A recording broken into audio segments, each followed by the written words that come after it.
Olá, continuando nossos vídeos a respeito de rinoplastia, hoje eu vou falar um pouco a respeito dos enxertos.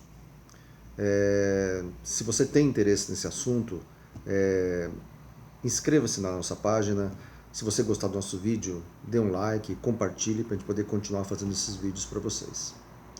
Bom, habitualmente a cirurgia de rinoplastia é uma cirurgia redutora. A grande maioria das cirurgias de rinoplastias visa reduzir o tamanho do nariz.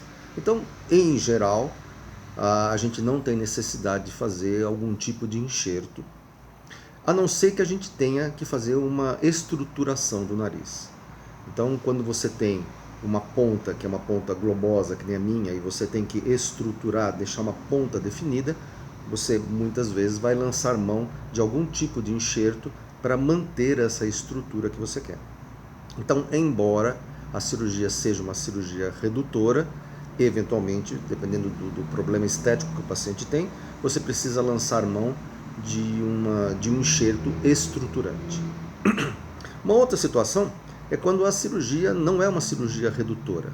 Um paciente, por exemplo, que tem um nariz em sela, quer dizer, quando o dorso nasal, por uma cirurgia inadvertida que se tirou demais o dorso, ele ficou selado demais, ou por um problema congênito, ou por um problema infeccioso, como sífilis, que o paciente teve um problema quando criança, por exemplo, isso pode deixar uma deformidade no nariz, e aí é necessário você não reduzir, mas aumentar o dorso nasal.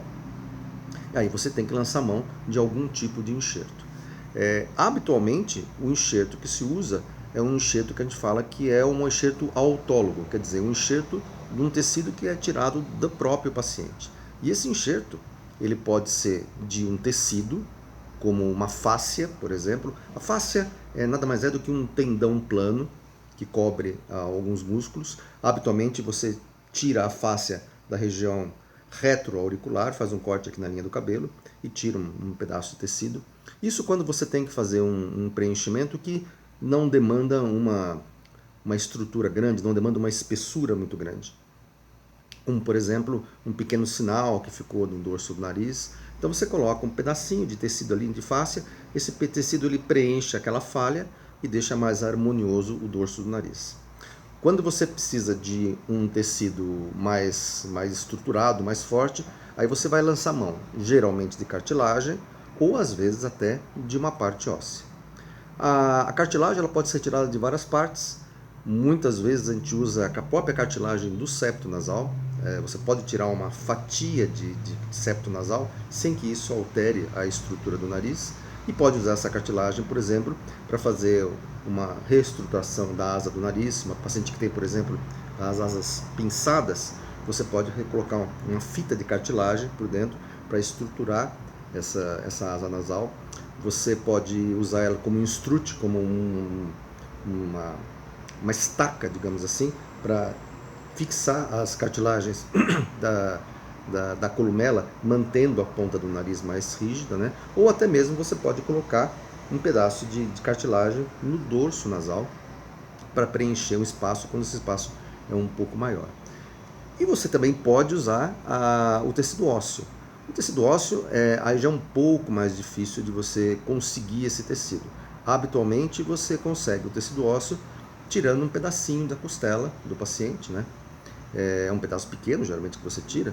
E o inconveniente maior é que você acaba causando uma pequena cicatriz na região abdominal do paciente, né? O que nunca é uma coisa desejável. Mas muitas vezes, quando você tem uma grande perda de tecido que você não vai conseguir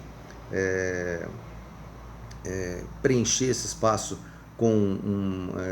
apenas com uma cartilagem, aí então você tem necessidade realmente de colocar um tecido ósseo mesmo para preencher aquilo. Uma outra área muito comum de doação de cartilagem são as cartilagens auriculares. Você pode fazer uma incisão posterior na cartilagem auricular e tirar uma fatia de tecido cartilaginoso, ou às vezes o cirurgião pode fazer até uma incisão anterior, o que não deixa uma cicatriz, ele faz bem na curva da concha, e isso não deixa cicatriz nenhuma, ou é uma cicatriz muito pouco inestética. E aí você tem a possibilidade de tirar das duas orelhas, né? O que tem ali uma quantidade bem razoável de tecido cartilaginoso para ser utilizado. Então, as possibilidades são essas, né? Geralmente você usa esses tecidos ou para estruturar o nariz ou para preencher um espaço que está faltando tecido. E os locais que você pode tirar esses tecidos são fáscia, geralmente fáscia retroauricular. Você pode usar a própria cartilagem do septo, muitas vezes você usa, que está ali na mão, né? Você pode usar a cartilagem auricular e, em último caso, tirar uma parte óssea das costelas. Se você gostou, dê um like. E se você tem alguma dúvida, escreva, comente os nossos vídeos, porque pelas dúvidas de vocês é que nós vamos fazendo os nossos próprios vídeos, os nossos próximos vídeos. É isso aí.